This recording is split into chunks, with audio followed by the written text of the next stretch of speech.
Holy smokes, Jerome Powell speaks today. This is going to be a big deal, mostly because financial conditions have loosened substantially. We've seen a drop in financial conditions to almost the lows of the entire year.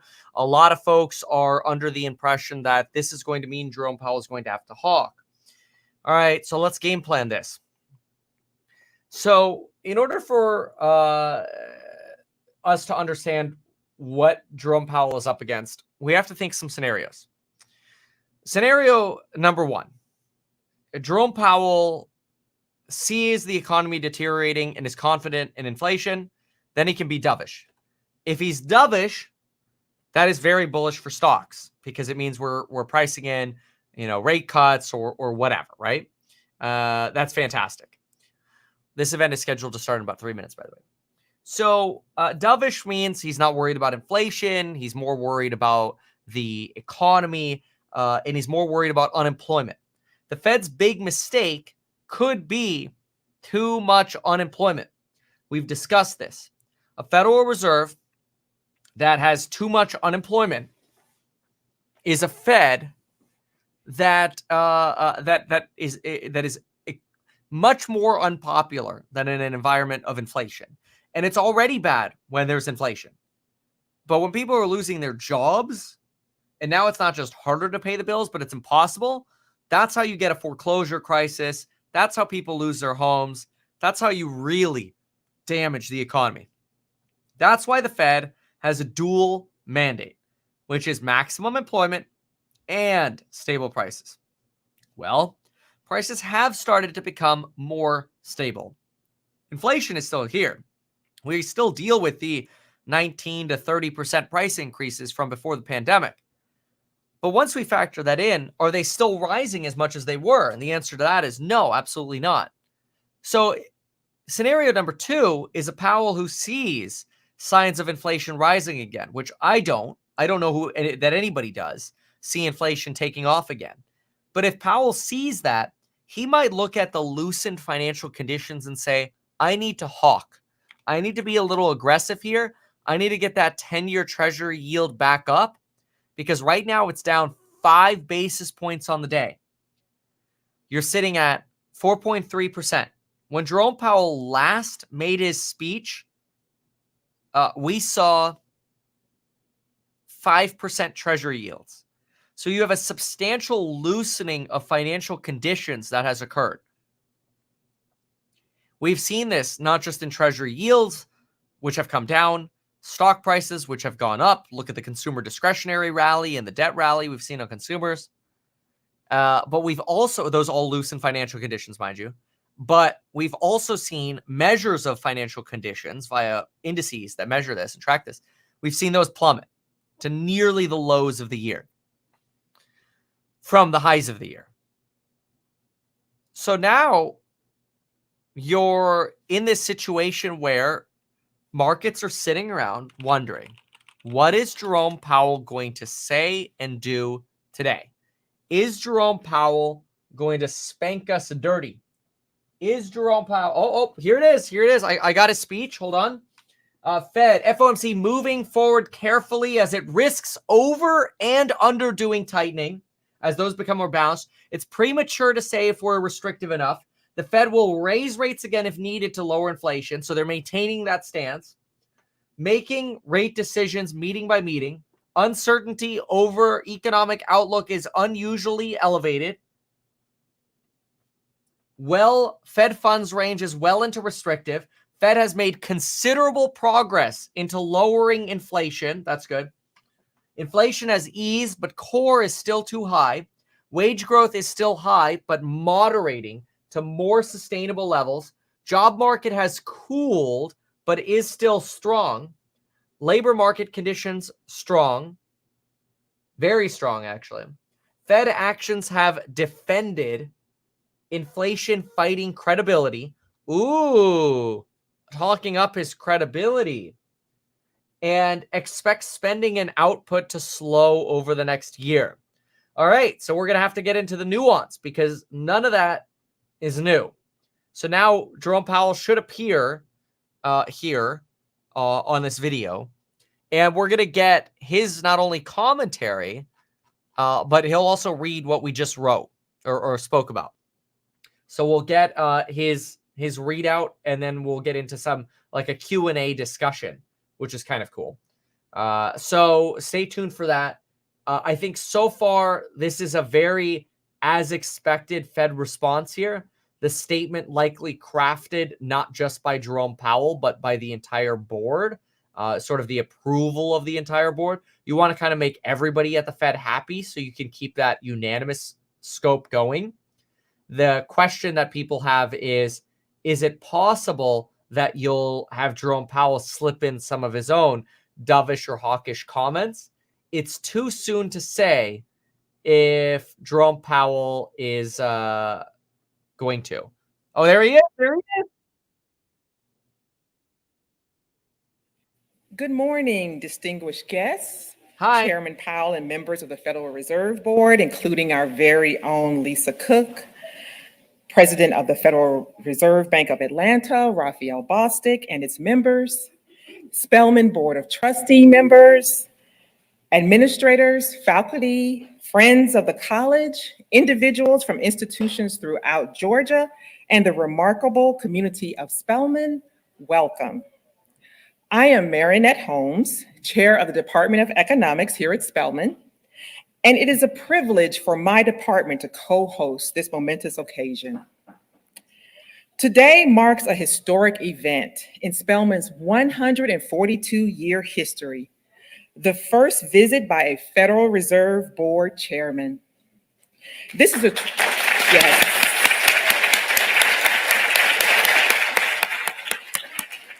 Yes. This is a tremendous honor for our institution. Founded in 1881, Spelman has been training women to take leadership roles in all sectors of society. Our very founding was an investment in the potential of Black women and girls to use their education for the good of society. Today, we are very proud of the return on investment. Thousands of graduates represent the institution across this country in all areas, and given the occasion, we are especially proud of the impact Spelman women are having within the economic and financial sectors. Today's fireside chat between Federal Reserve Board Chairman Powell and Spelman's President, Dr. Gale, promises to be an insightful discussion on crucial topics such as the post-COVID economy. Under Chairman Powell's leadership, the Federal Reserve has placed a high value on diversity, recruiting a record number of women and persons of color, holding seats on the boards of the Federal Reserve banks, including the bank here in Atlanta. We are delighted to acknowledge the most diverse Board of Governors in the agency's 109-year history, including Spelman alumna, Governor Lisa D. Cook. Yes. Yes. Yes. Her achievements, and thanks to her, thank her, because the Economics Department currently houses the Lisa D. Cook Scholars, a scholar program designed to address the scarcity of Black women pursuing graduate degrees in economics. And I am now pleased to introduce one of those scholars, Lisa Williams, class of 2025 from Novi, Michigan, a junior economics major with a minor in management and organization, who will introduce today's speaker. And once again, welcome to this historic event at Spelman College.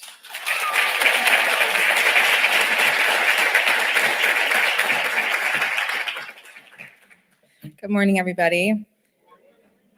Jerome H. Powell first took office as the chair of the Board of Governors of the Federal Reserve System on February 5th, 2018. He was then reappointed to office and sworn in for a second term on May 23rd, 2022. Chair Powell also serves as chairman of the Federal Open Market Committee, the system's principal monetary policymaking body. Chair Powell has served as a member of the Board of Governors since taking office in May 2012. He was later reappointed and sworn in during June 2014 for a term ending January 31st, 2028.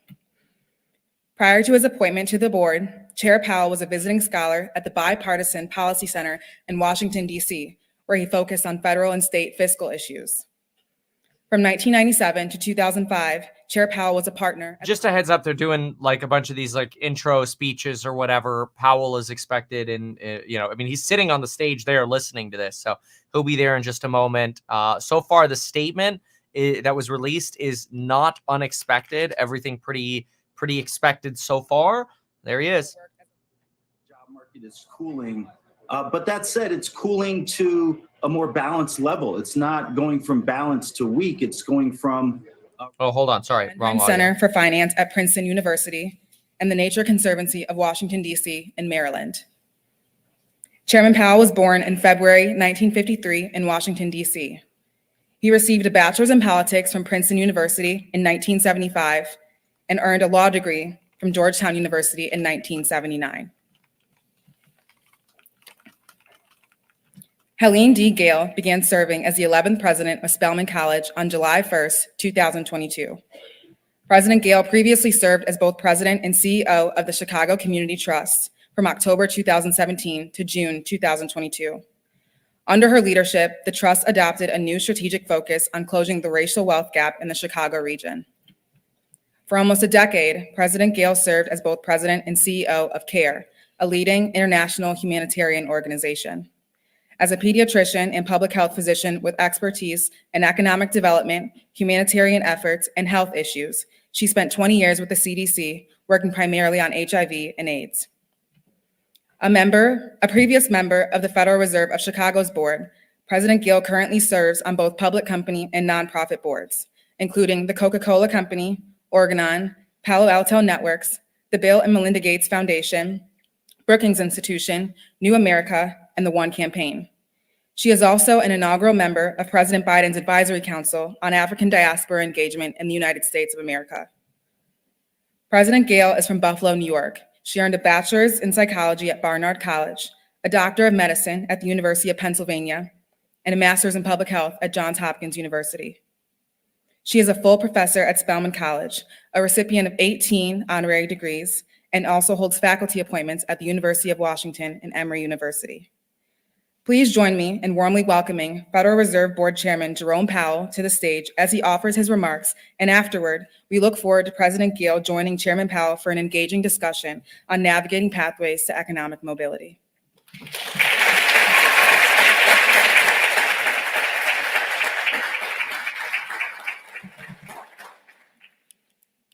Thank you for that very kind introduction. Thank you, Dr. Holmes and President Gale, for inviting me here. It's very exciting to be here.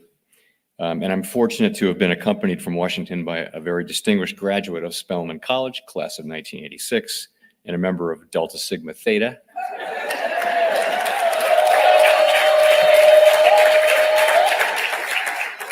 My Federal Reserve colleague, Governor Lisa Cook.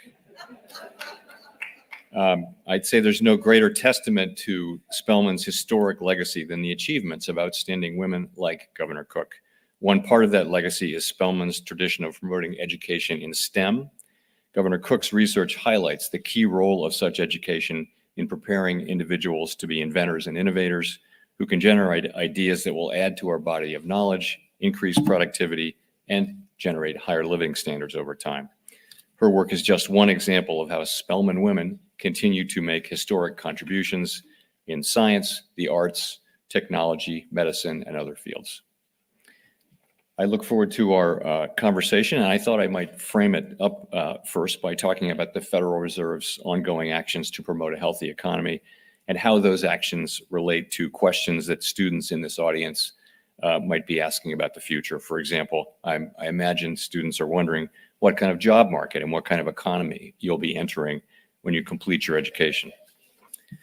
To start, Congress assigned the Fed the dual mandate goals of maximum employment and price stability, and both of these goals are essential aspects of a healthy economy.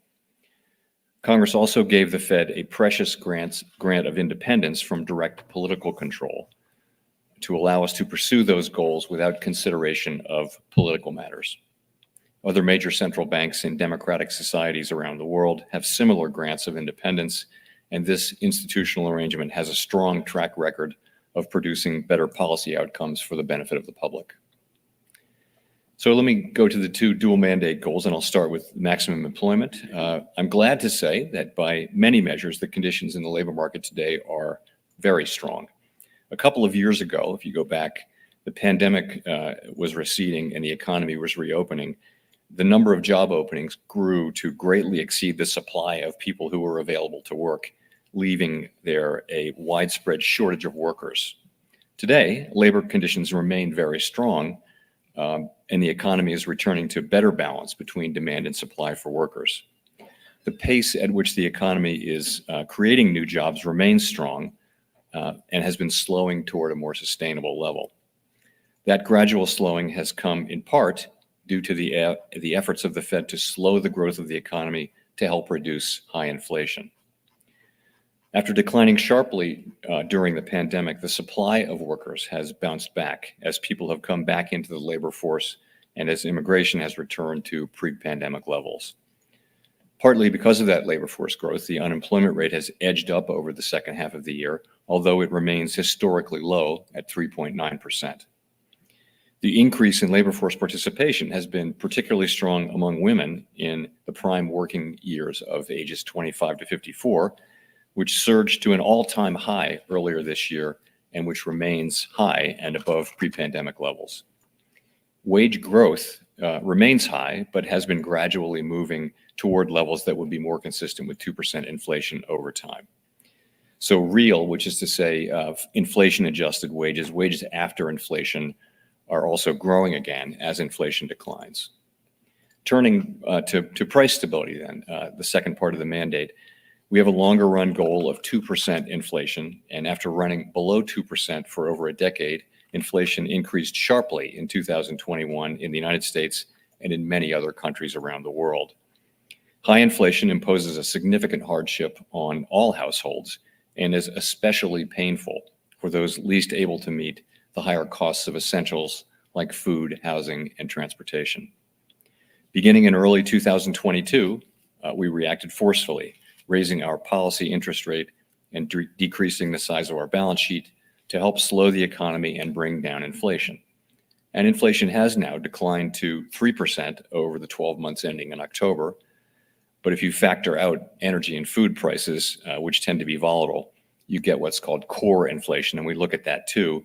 That is still on a 12-month basis, 3.5%, well above our 2% objective.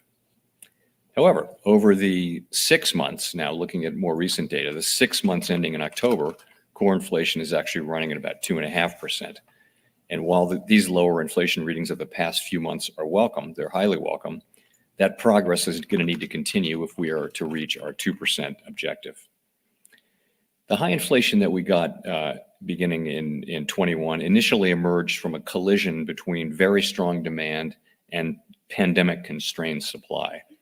And the normalization of supply and demand conditions that we've seen has played a critical role in the disinflation, the coming down of inflation so far, as has the substantial tightening of monetary policy and so far we've heard all this before. Past 2 years. The strong actions that we've taken have moved our policy rate up and well into restrictive territory, by which we mean that tight monetary policy is putting downward pressure on economic activity and inflation.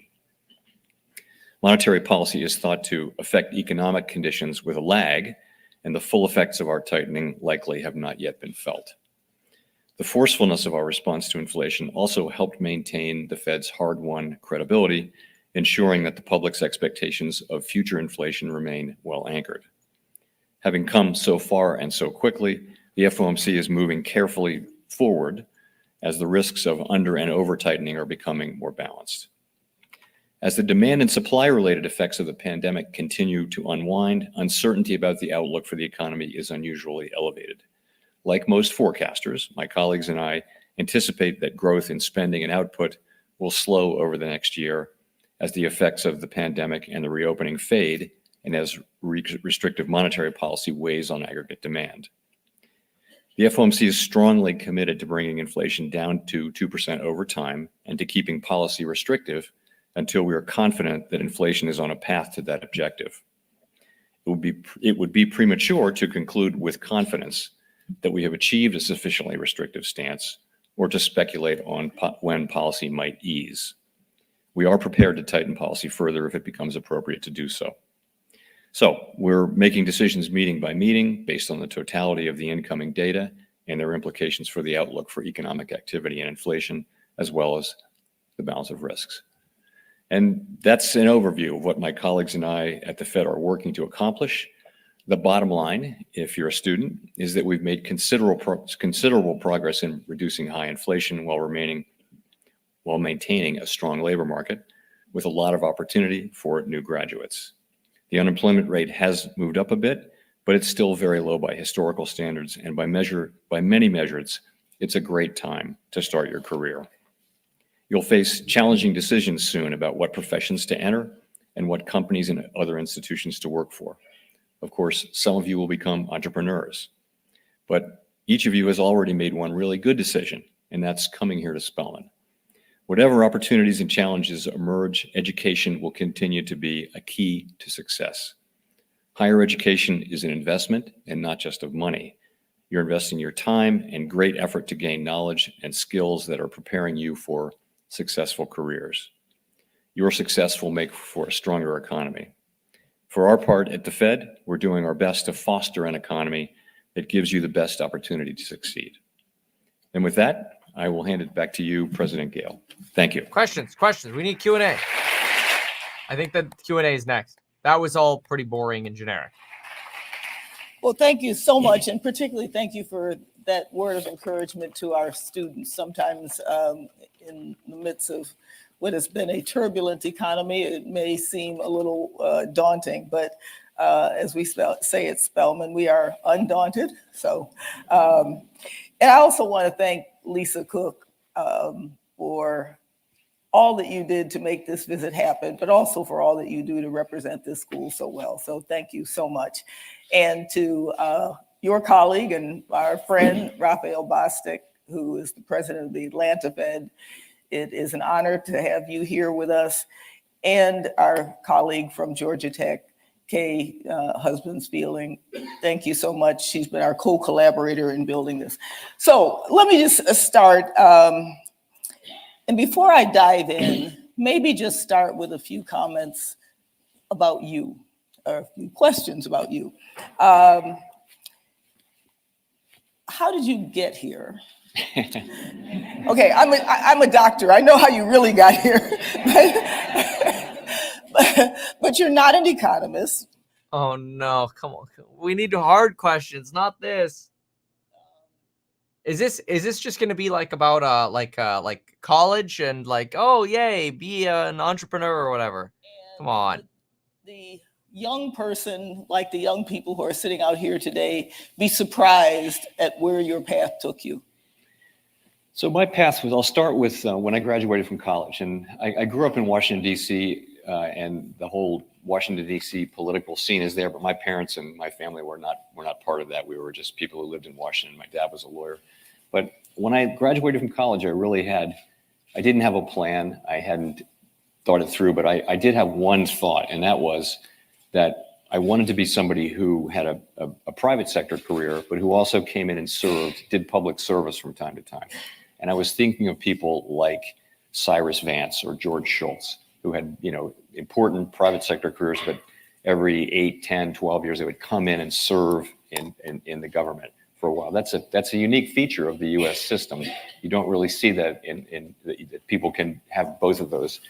And oddly enough, that's kind of what happened. So I wound up going to law school. It wasn't that I was dying to be a lawyer, but that was an obvious thing. My dad was a lawyer. I practiced law for just a few years. And then I moved into investment banking because we were working with serving investment bankers, and I could see they were having more fun than we were. So I moved into investment banking, and I really enjoyed that. It was I worked on a lot of mergers. It's a very exciting thing to do. Did that for quite a while.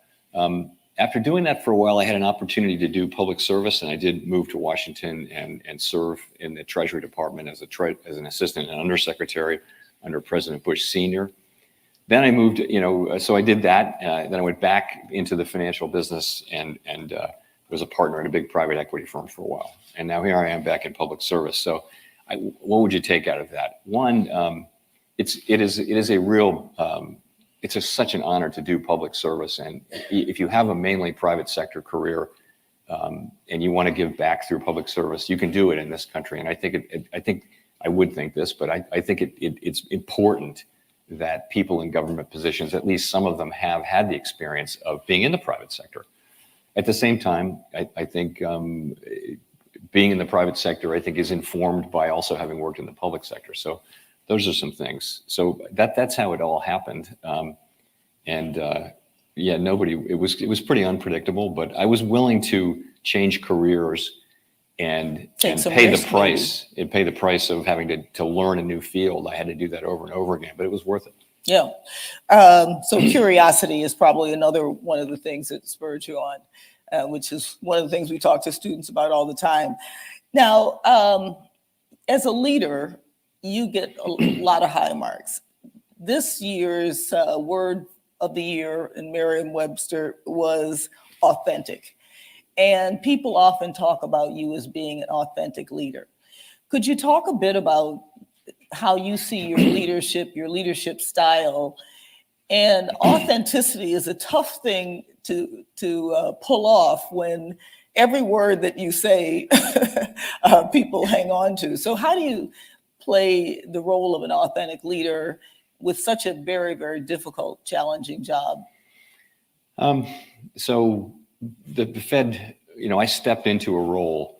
The Fed does so many things well and right, and the people I succeed are such heroes, really, and so successful and so good at what they did. So, but I think when I think of myself in that way, I'm kind of a more informal. I'm a relatively informal person, and I really do think of getting to good decisions. Part of it is just having a lot of really smart people around you, like President Bostic, like Governor Cook, hearing what they think, and hearing a bunch of different views, and a little bit crowdsourcing thinking about issues, and then coming to a decision after that. That's a very comfortable decision. So, but that requires you to really hear what people are saying and understand their arguments. So that comes naturally to me.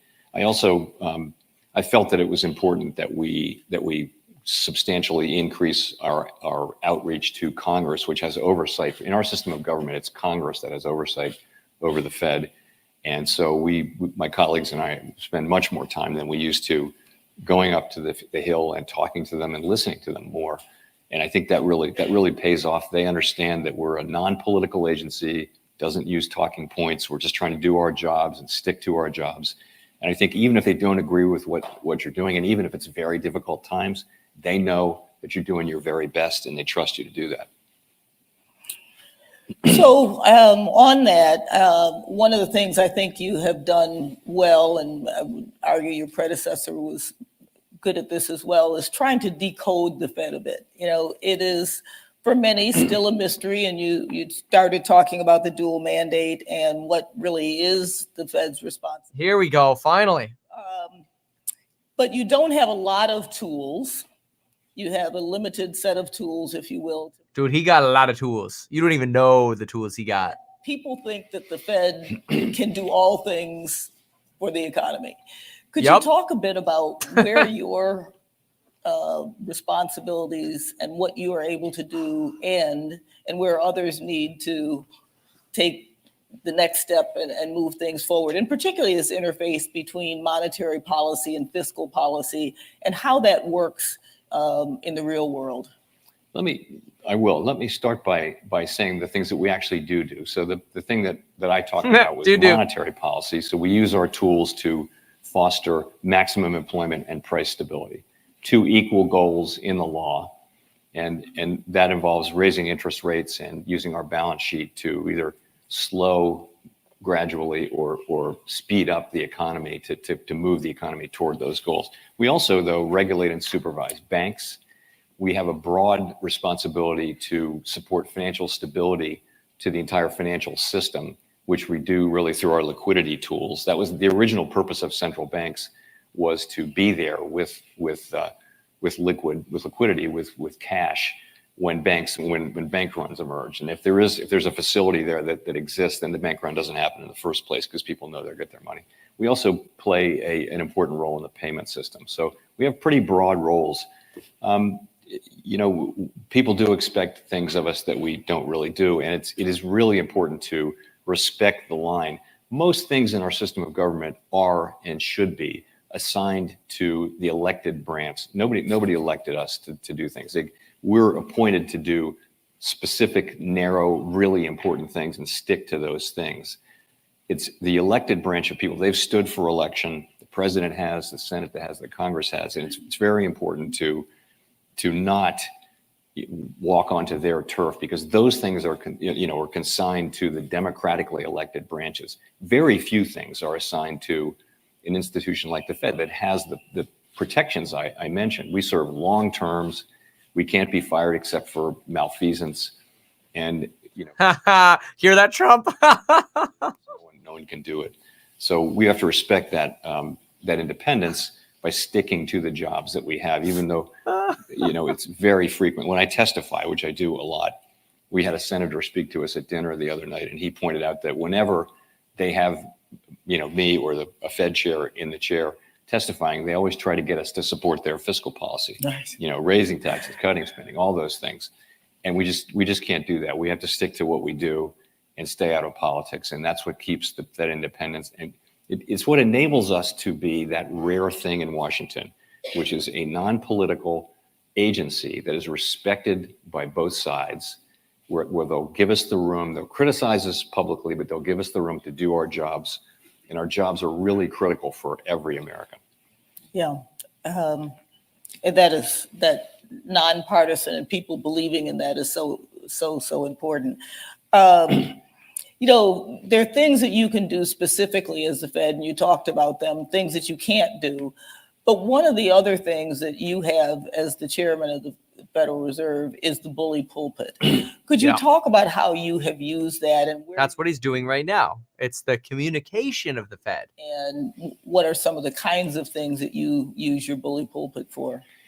That's a very challenging subject because, of course, I have many opinions that stray far beyond our, and all of us do, far beyond a narrow mandate. So the occasions for addressing topics that are not precisely our mandate have to be very few and very selective. So Fed chairs have traditionally been willing to say about fiscal policy, for example, that the US federal budget is on an unsustainable path, meaning that the debt is growing substantially faster than the economy, which in the long run is by definition unsustainable in the long run.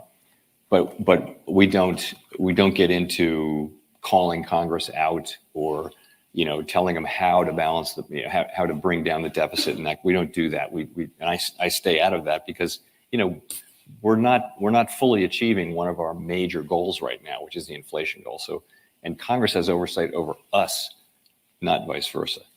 But there are occasions when you have to say something. So, and we were one of many public and private organizations that had to speak up about the George Floyd incident and in that very extraordinary moment in our history. And we did. And I wouldn't take that back, but we don't want to be commenting on political issues except in the rarest of circumstances like that one. Mm-hmm. We talked a little bit about this intersection between fiscal and monetary policy. I think COVID is a good example of how both the Fed as well as the administration and Congress really put extraordinary measures in place to be able to, as best as possible, control what was a very challenging economic situation. What have you learned from that? What were some of the best practices? What are some of the lessons learned from what was an extraordinary time? It's tempted to start by saying that, we'll need some more years of perspective to really look back and have a better answer. But I'll give you a sort of a, in the middle of things, tentative answer. So, I'd start with the fact that the U.S. economy has really been the star performer in the world since COVID. And so, we've had higher growth. We've had a stronger labor market. We actually have had inflation coming down now as faster than most other economies.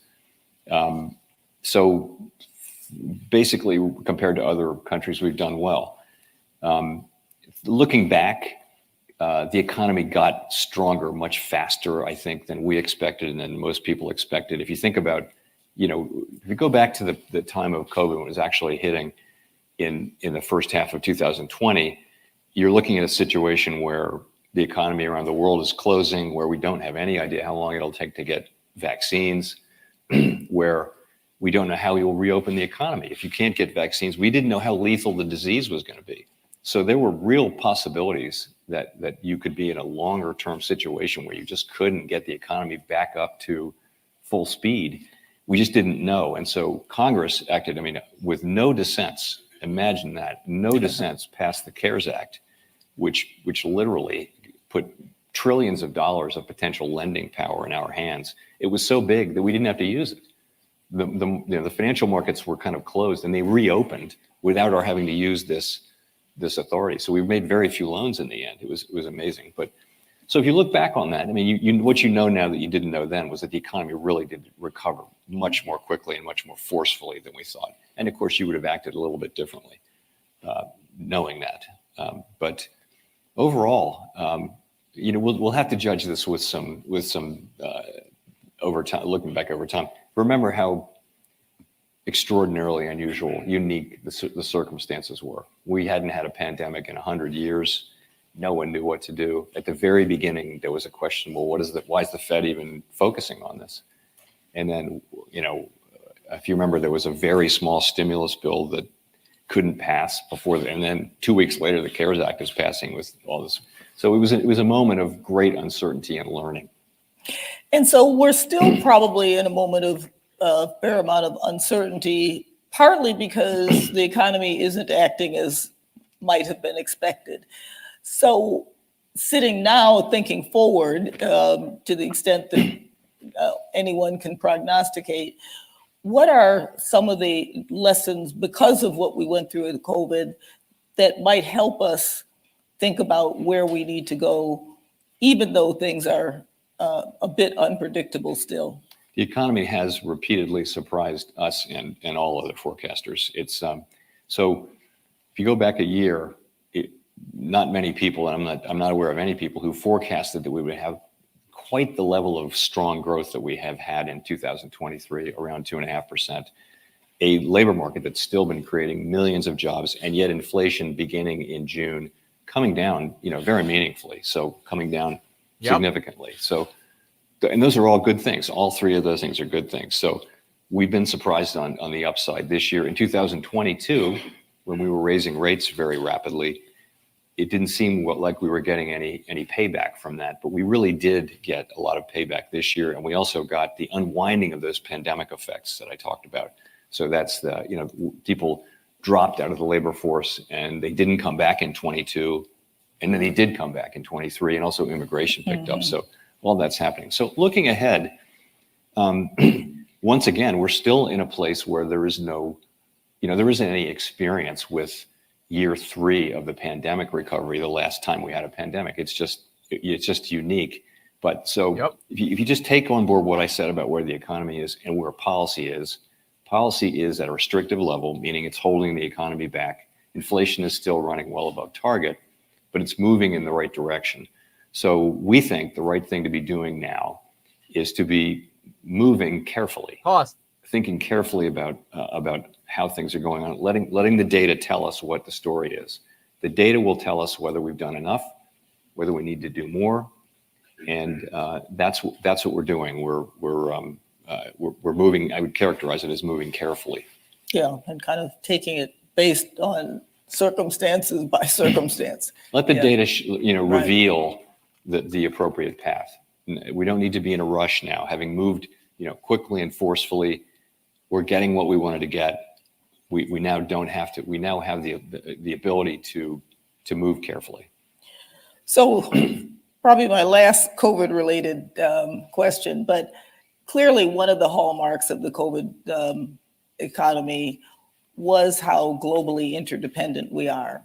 Could you talk a bit about your relationship to the other central banks and how during times like that you work together? What are the ways in which you balance each other, and just a sense of how we, as the United States Central Bank, collaborate with others? Yes.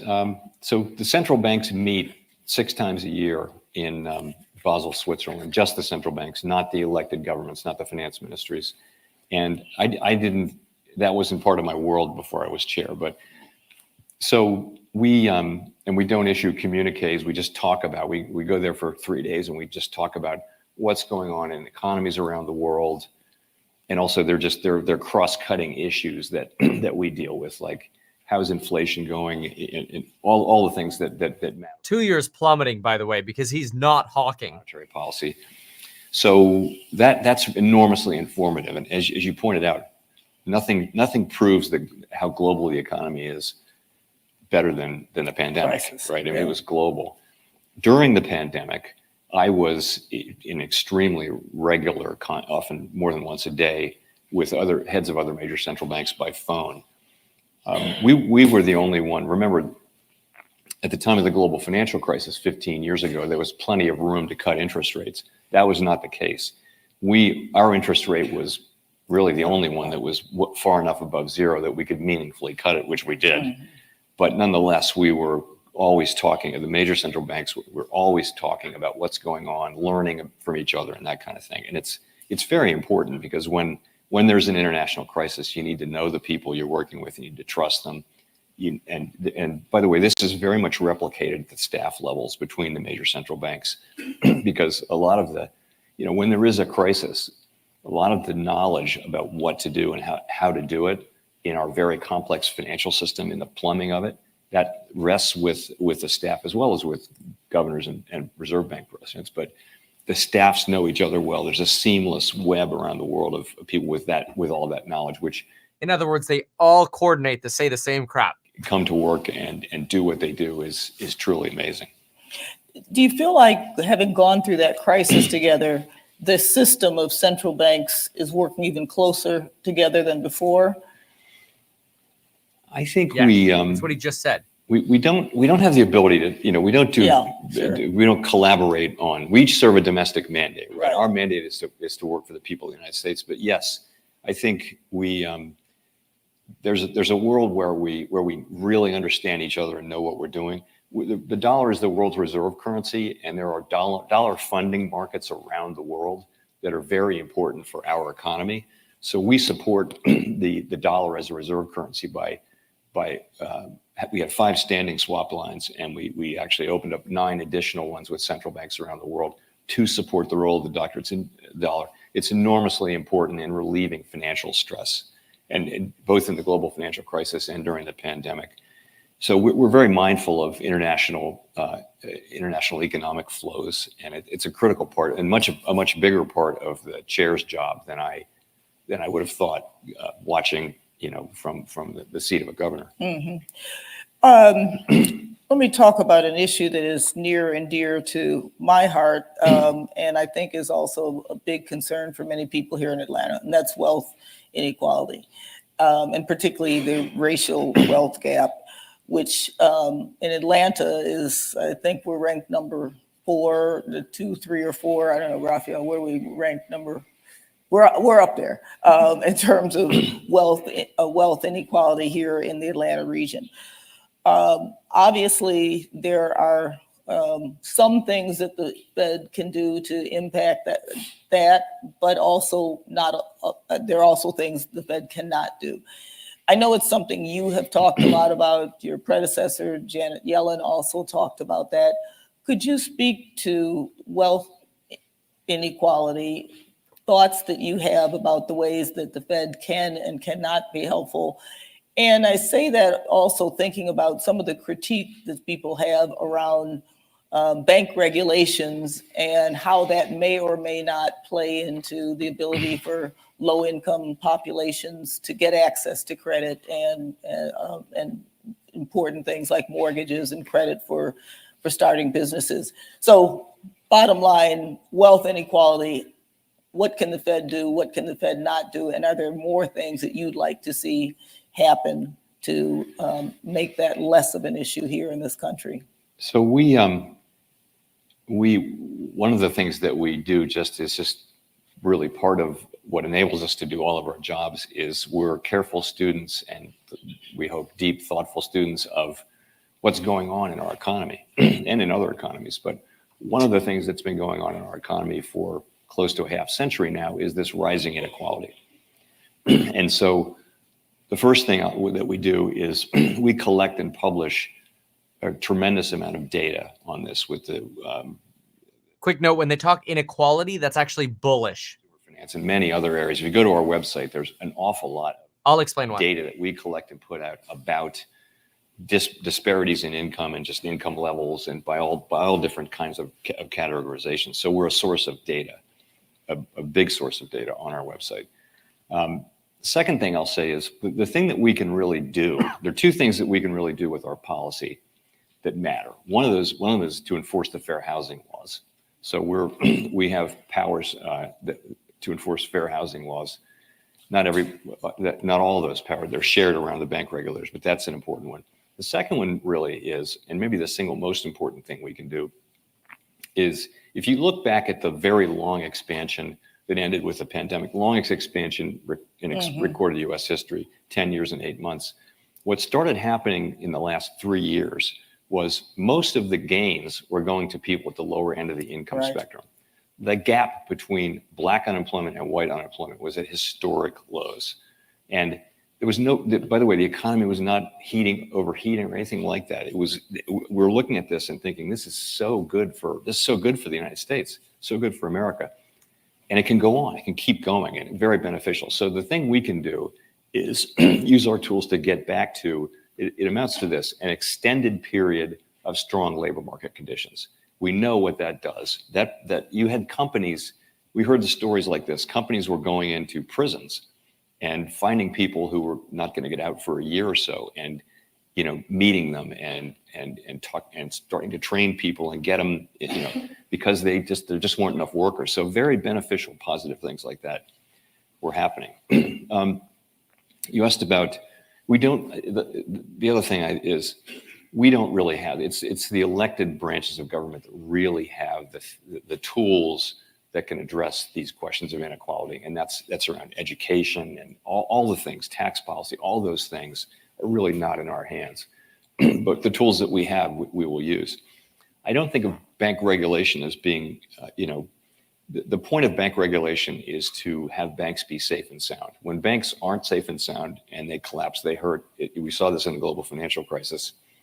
It's really, really damaging to the broader economy. You had very high unemployment and at that time, a very painfully slow recovery. Because when the financial system is damaged the way it was, the economy was just going to grow. It grew very slowly for 10 years. It did grow for 10 years, which was great, but we never saw that 3, 4, 5% growth year that we wanted to see.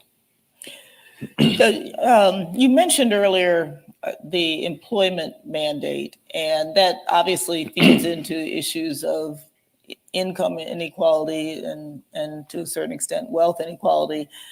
And the Fed has recently gone from saying just maximum employment to also inclusive employment.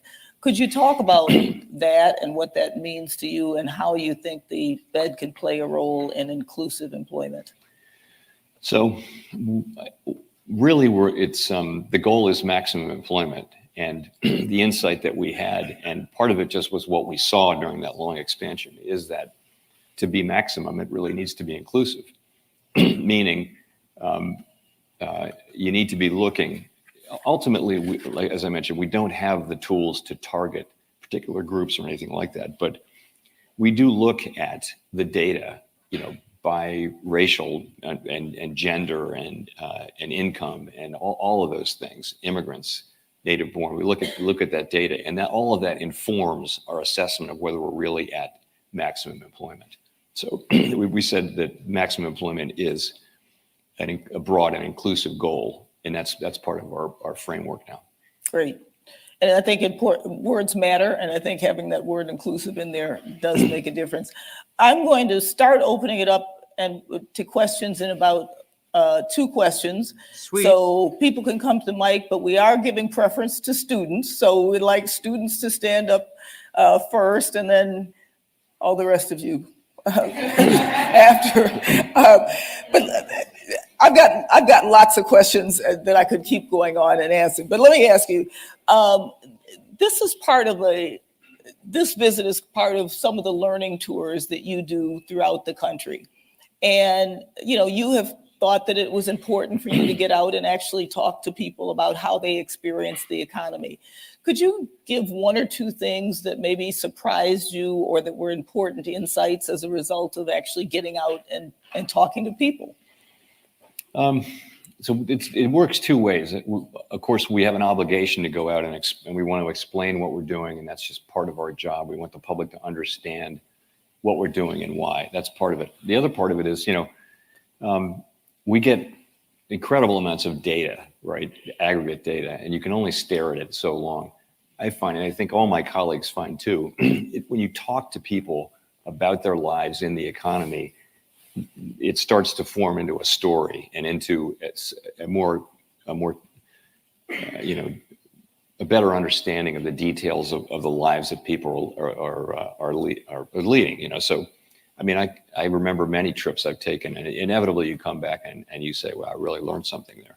And I mean, we went to the Mississippi Delta a few years ago and at Mississippi Valley State, spent a great day there, visited a bunch of businesses and community depository financial institutions.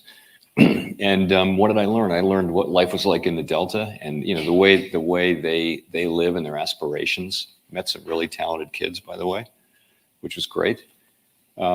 I learned that. I was in another one. I was in York, Pennsylvania, which is a small manufacturing town. And if you think about smaller manufacturing cities in the United States, my muscle memory would be that they must have really suffered because so much of our manufacturing base went overseas with China coming online and other countries as well. And interesting thing about York was that what I learned was they actually had a strategy to combat that. And it kind of worked. I mean, they had brought resources together around some manufacturing and some other business things. And it worked. York is a healthy, thriving city. And there are many other examples of cities that have just lost their manufacturing base and they've just kind of collapsed fiscally. But I think it was interesting to see that if you have a plan, it can actually work. Mm-hmm. And I'll go home and I'll think about this trip, and I'll no doubt have learned some great things. Great. Well, we hope you will. One last question before I open up. So what does fun look like for the chair of the Federal Reserve Board? Like, you can't go to a cocktail party and say much. He rides his bike. What? How do you have fun? For me, a big party, and I mean this is really as fun as it gets, is like a really good inflation report. Okay.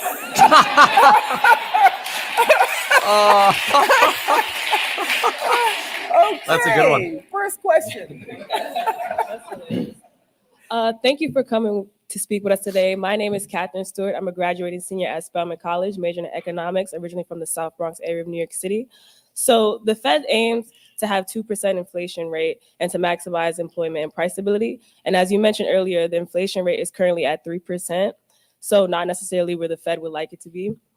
As we know from the principles of macroeconomics, over the long run in the business cycle, inflation decreases during recessions and increases during expansion. So my question for you is, how will the Federal Reserve address the volatility of inflation while avoiding a potential recession in the economy? I know you mentioned earlier that one way would be raising interest rates, but can you think of another way that could address this dilemma?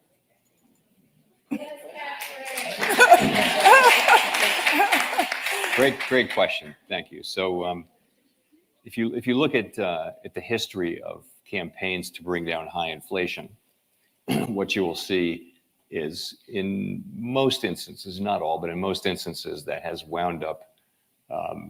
We know that higher interest rates, of course, will slow the economy, and that's the tool we have to bring down inflation. In many instances, that has resulted in significant job loss necessary to restore price stability.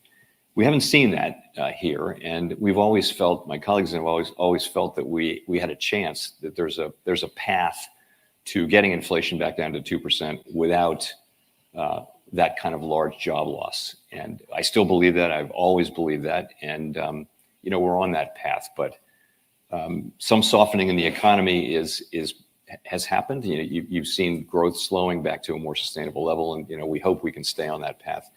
We have to restore price stability, because price stability is really the bedrock of the economy. And everyone, once prices are really stable, inflation's stable around 2%, people can stop thinking about inflation. They can focus on everything else. When inflation is volatile and high, not many are old enough to remember what that was like, but it's really, really bad for businesses and households trying to plan.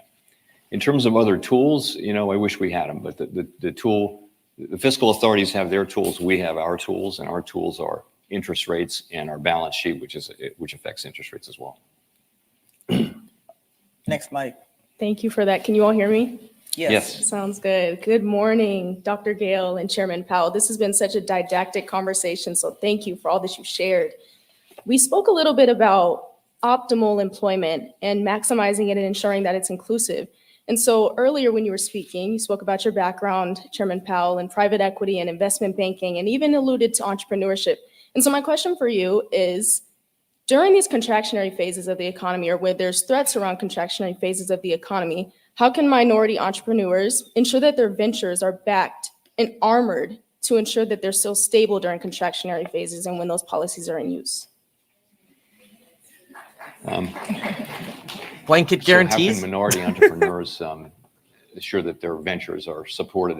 And so first of all, let me say entrepreneurship and innovation are kind of the secret or not so secret rocket fuel of the economy. It's entrepreneurs, both business and social entrepreneurs, who look at the world and see something missing and create it there. And I never had that gift, but the people who had that, those are the ones who really change the world. And you're young and you're starting out your careers. If you feel that way at all, you see something missing, my advice to you is to go for it, and don't hesitate. And so entrepreneurs are huge. That's how things happen in our economy. Is someone says, "Hey, we don't have an X. Let's create this." So in terms of how to make it through hard times, I mean, it's right now, of course. If you go back before the pandemic, there was a whole lot of money for entrepreneurs in every field. It was a time when, and that has dried up a bit. Venture valuations have come down, but just know that it's a cycle.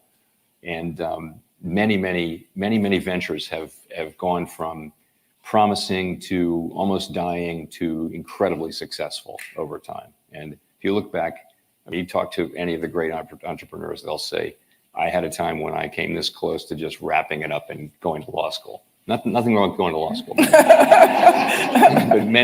but they'll say, I stuck with it, believe in your dream, and keep pushing. Next, Mike. Dr. Gale and Chairman Powell, I want to thank you for hosting this forum for the Atlanta University Center. My question for you is, how do you anticipate the markets? Your name? My name's Jonah Watts. I'm a sophomore business finance major, econ minor over at Morehouse College. Thank you. My question for you is, how do you anticipate the markets will respond to the acceleration of artificial intelligence and economical resilience of Americans in the long run? And what provisions has the Fed sought to account for this? So artificial intelligence is something that everybody's, spending a lot of time trying to understand. And, we have experts in all the time and try to understand its implications for the economy. And, there's just a range of views. We don't really know. The question will be whether it is employment augmenting, like so many technologies, so that it's not, or is it employment replacing? And over time, it may be first one and then the other. But that's the question. So if what new technology does is it raises productivity. In the short run, it can sometimes put people out of work. And that's been true of advancing technology for forever. So what is AI going to be? And I think we have a very healthy discussion going on out there. We actually had a meeting at the Board of Governors in Washington with 6 or 8 of the, very well-known, these were academic economists and experts, and they were split. There are people there who were on the optimistic end side of things, saying, we basically have a labor shortage and the economy wants to grow faster and AI is going to help us do that, and it's going to lift all boats. And then there are other people who see that it can replace so many tasks that are actually not just that are pretty complicated tasks that you need some education to carry out, but AI can actually do them maybe even better than people. I don't think we know. I think that there's also another side to it, which is the potential systemic ramifications of having AI and the financial markets interacting. And so there's a lot of thinking going on about this. We're in the early stages and a lot of uncertainty. So I'd say, going to be a while before we really understand how it needs to be regulated and how do we capture the obvious potential productivity increasing benefits of it without experiencing macroeconomic or financial stability costs. Do you mind going over a little bit? Great. So we'll take the people who are standing now, because we're at risk of going well over time, but would love to get the next questions in. Thank you, Dr. Gale. Hello. Thank you both for being here. I'm Alicia Sawyer, a senior economics major from Atlanta, Georgia, also a Lisa D. Cook Scholar. And my question is really about your background in investment banking and private equity. How has it impacted your decision-making process, both when you initially entered the public sector and where you are now? So I've enjoyed all of the different parts of my career. I really feel like I learned a lot, and they all kind of inform everything. But so when I was an investment banker, we were providing financial services to largely companies. So I learned to understand the capital markets and also business models. When you're working with a company, you need to understand, why is this company here? What does it do that other companies can't do? How well does it compete, and that kind of thing. So it was a real education in both how financial markets work and how they value things, and also in business strategy. You need to understand the business strategy of a company to give them the service that they need. As a private equity investor, you're actually putting money to work behind these things. And I'd say what I learned there was a lot more about business models. And Warren Buffett likes to say, when a good manager meets a bad business model, usually it's the business model that wins. So you look for very strong defensible business models, and you also look for great management. I'll tell you something about management. When I became a private equity investor, I asked the head of our firm, who was a Hall of Fame investor, tell me about how do you spot a good manager? What does a good manager look like? How does that, what are the characteristics? And he said, there's so many different ways to do it. And so what I've observed is, people can become good managers and good leaders who are very different from one another. So within each person, as long as you have a high level of self-belief and are willing to work really hard, there's a leader in there, there's a manager in there who can do it your way, in your own particular way. I mean, there's some common factors, but it really is remarkable how many different paths there are to being successful in management and leadership. Thank you.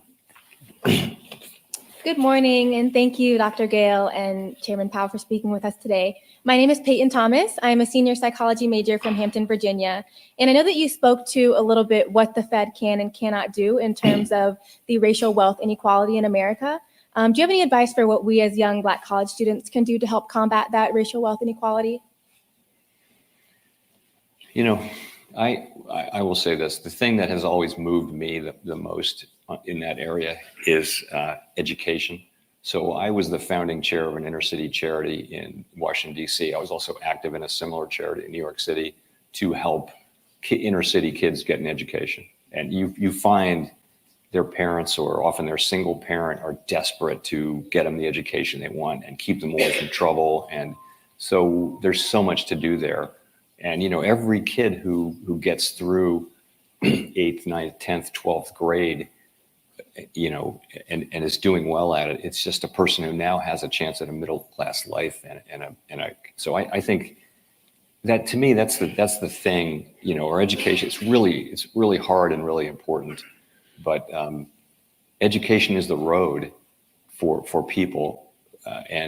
We have one form of inequality is mobility. And there's a lot of work by an economist named Raj Chetty, who I know my colleagues know, who really measures mobility. And U.S. actually has lower income mobility than other major democracies, and it correlates heavily with race. So I think there's so much to do there. I mean, and my wife and I spent a lot of time and no small amount of money supporting this cause over 25 years, but I think that's a great cause. Thank you. Thank you. Hi, my name is Maya Spencer. I'm a sophomore economics major, management and organization minor from Williamsburg, Virginia. And my question is, what are the Federal Reserve's observations or analyses regarding the current trends in reduced consumer spending? And how does this impact economic indicators and the Fed's monetary policy consideration? Consumer spending, yeah. So consumer has been very strong, and it's been surprisingly strong. There was what were called excess savings. So people couldn't spend money on trips and, restaurants and bars and things like that because it was COVID and everybody was staying home. So they saved money. And also the government gave, checks to people to sort of make them whole and replace their lost income and that kind of thing. So particularly people who were income constrained had much larger piles of savings than they had before the pandemic. And there was always this thought that would get spent down, and so this very strong spending we had in 21 and 22 would ultimately go away. What's been amazing is how strong consumer spending has continued to be, and it may well be. You see credit card borrowing going up. You see defaults going up now. So we may be actually getting to the end of that. So to your point about monetary policy, we're of course very, very carefully watching as the economy appears to be slowing this quarter. We think it's quite early in the quarter to be able to say that, but we think the third quarter was very, very strong GDP. We think it's slowing now based on the limited data that we have, and all forecasters basically are saying that it will be. We're looking to see how much slowing there is. 70% of the U.S. economy roughly is consumer spending, and so that's going to be the big thing. As long as unemployment remains low and employment remains high and wages are moving up above inflation, though, there's no reason why spending wouldn't continue to hold in there. Thank you. Hi, I'm Anna Princito. I am a sophomore international studies major from Dallas, Texas. And you touched on public service, and I really enjoy that because I believe that if you have an opportunity to give back, always do so.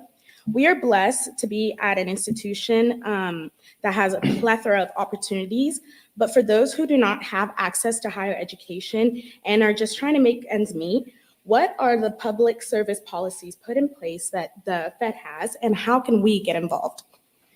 With the Fed? So we hire, for example, if you look at the Atlanta Fed, we hire research assistants right out of college to work. There are some RAs, I think, at the Atlanta Fed. Raphael's nodding, from Spelman. So we're very much poised to take in young people. And I would just tell you to, if you look on our website, reach out to us. We'll be very happy to interact with you. And there are 12 reserve banks around the country, and they're always hiring research assistants. There's also the Board of Governors in Washington. As you get down the road, if you were to do an econ PhD or a law degree or just a general public policy, want to do public policy, and you've got some experience, we have in the whole system we have over 30,000 employees, I want to say, but that's the 12 reserve banks and the board together. We want people who want to do public service. I'll just tell you, it's enormously satisfying to do public service. It's also satisfying to work in the private sector with a company and share that mission. You feel the same way with that in the private sector, but nothing quite like serving the public. Thank you so much. Thank you. Phenomenal questions. So I almost sat back down because they were so impressive. So I feel just give a hand to the Spelman students.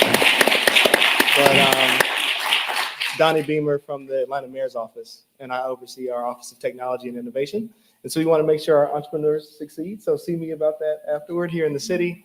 So thank you for being here. Thank you for organizing it. And it's a special treat for me because I'm a classically trained economist from Georgia Tech. I see my dean in the front. But I'm wondering, is there a target on labor force participation? Because unemployment is low, but it feels like those labor shortages you talked about are remaining, and it's been much larger in how it impacts our experiences and also people's household income than what's reported. Great question. Let me open that up a little bit for people. So you have the general public, right? And a certain number of those people are either working or looking for work, actively looking for work, as in they've looked within the last month. And those people constitute the labor force. They are participating in the labor force, either by being employed or by actively looking for jobs.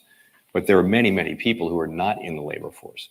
And if you're not in the labor force, then you're not counted as unemployed. So you have to watch, you have to look at all of those things to understand how the labor market's going. During the pandemic, many people dropped out of the labor force. And so I thought that when the vaccines came out and the economy reopened, that people would come right back, but they didn't. You ask, is there a number that we target? The answer is not really. We have an assessment of, if you look at what drives, the thing that's happening with labor force participation is, as the population ages, as people get into their older years, they become less likely to be in the labor force. And so there's a downward trend in labor force of about 0.25% a year. But that doesn't mean in any given year that labor force participation can't go up. There's nothing like a really hot labor market like the one we've had to bring people back in, and it did in 2023, or people stopped dropping out. It's the same thing. The net was that labor force participation increased. Immigration also increased, that's a whole nother thing. That's just an increase in the population, and immigrants who come in, they tend to go into the labor force in about the same proportion, roughly, as people who are already here. So we wouldn't have a particular number. We're not quite back to the level of labor force participation that we were at before the pandemic, but that was before the pandemic. We had a 10-year, 8-month expansion, and participation tends to creep up as a lagging indicator in a strong labor market. So we're at a pretty high level of participation, as high or higher than the models would have predicted. But we'd love to see it go up further. We actually have lower labor force participation rates than many other advanced economies, which is not our self-image as a country, and not where we want to be. There's just a lot to do in the labor field. So another thing, if you're looking for an area of economics to study or a field to work in, the whole area of labor market economics and how do we support a better workforce, invest in a great workforce is a very important area to think about studying and working in. Well, this is wonderful. Are you getting ready to close out? All right. Well, I will let you close out. Dr. Holmes, thank you for all you've done to help to. Okay, cool. So Jay Powell is actually going to a fireside discussion as well after this. I think that's in a couple of hours. I think that's at about 11 Pacific. Look, here's the thing. No hawking here. This is great. He could have easily hawked here. We know the base case is, if inflation goes up, we'll have to raise rates again. We know that. We know they're not going off that script. But what we want to know is, did he go into this meeting to tighten financial conditions? Did he go into this meeting going, oh, damn, man, treasury yields down. I got to hawk this back up, dog. He didn't do that. So he didn't do that. And now 10-year treasury yields are down another 9.3 basis points. They're back to 4.25. The stock market is rising because Jay Powell wasn't hawking. That's dovish. Him doing nothing is dovish. Now, I did mention earlier, I was going to talk about rising inequality. the best thing to talk about when it comes to rising inequality is reminding you to go to meetkevin.com and check out the programs on actually learning how to actually build your wealth and become a millionaire. You can do it. Everyone watching this, it's not get rich quick, it's get rich in reality. Like, let's talk about how to really save taxes, set yourself up for retirement, buy real estate, understand stocks, everything outlined in the gold course, including how to start a startup with liability protections and otherwise. And there'll be more lectures coming out with even more detail, but over 10 hours already live. So check that out. Sale ends today on the Cyber Monday extension. But understand this, when they talk about inequality, Jerome Powell aptly went right to 2019. This is actually critical. You want Jerome Powell talking about 2019. Do you remember what we had in 2019? Two things: below trend inflation and a strong economy. Come on, folks. Below trend inflation and a strong economy. That's what we want. That's the part of the cycle where everybody starts benefiting. Notice how Jerome Powell started talking about Black unemployment low, Hispanic unemployment low. In 2019, everybody was starting to be able to participate in the economy. That's what they want. They want everybody to be able to win. They don't just want the rich to get richer. The problem is the rich do get richer when everybody else also wins. So you have a little bit of that, both of that. So now, with that said, this inequality discussion is dovish. Okay, when he's talking about and reminiscing over 2019 and how great everything is, you want Jerome Powell to be thinking, oh, okay, yeah, we want to go back to 2019. And that's what he's doing. Going back to 2019 is the era of low inflation, max unemployment, or maximum employment rather. And that means we have a Jerome Powell here who's paying attention to the dual-sided risks of doing too much and possibly causing massive unemployment. So this is good. It talked about wanting people to stop thinking about inflation, talks about how they're starting to make a lot of progress, substantial progress. The big thing, and I mentioned this early on too, no hawking. He was very much a don't give up mindset to the college students. I thought that was great. He was motivational. This is like real motivation in my opinion, not the like Andrew Tate kind of BS. This is like, here's an intellectual individual providing some real insights. And so I really appreciated that. As far as also realizing the consumer defaults starting to rise, and then him mentioning 70% of the economy is the consumer. He's basically saying we got to be careful putting the foot on the back of the neck of the consumer too much because we could screw ourselves here. And Santos got voted out during this, which was pretty crazy, but also highly expected. The guy's a fraud and a douche, and he deserves to be gone. I have no sympathy for that guy at all. That guy's a loser. It's one thing you get like wrongfully accused or whatever, and it's like, all right, we'll debate it. This guy's just straight up a fraud. I mean, people around him have admitted to it. It's just a disgusting situation. But anyway, market's going up after this. Tesla's only down about 0.5%. S&P's up 0.5%. Bitcoin's almost at 39,000. Microsoft's down, but Nvidia's up 40 basis points. The Qs are up. Coinbase up 5.9. Enphase up 5.3. Let's go. GameStop's up. Ulta about the same as it was pre-market, about 10%. FICO's up. SoFi up. That's consumer lending right here. Affirm, consumer lending up. Risky if you're going into a recession. Delicious if you're coming out of a recession. That's what you're seeing priced in right now. Trade Desk here. Fantastic. Yeah, these are some strong moves here. C3AI, hate that company. Doing well, though. 4% up. 8% on Open Door. Don't like that company either. Bill.com up 1.57. They had a massive correction over the last month or so. PayPal's actually starting to rise again. How's Disney? Are they still getting hated? Yeah, well, I mean, they're at 92. They've come off their bottom, so. Anyway, folks, thank you so much for being here. We'll see you in the next one. Remember to check out those courses at meetkevin.com. The gold course is the latest and greatest. Comes with the course member live streams where we do some amazing analysis. You should see the 40-minute analysis we did this morning on just one company. And I mean, it was deep. And I do it all for you. Every single day the market is open. You get lifetime access to that for as long as I feel like doing it, which so far has been like over 6 years. I really enjoy doing it. So hope to see you there, and we'll see you soon. Thanks. Goodbye.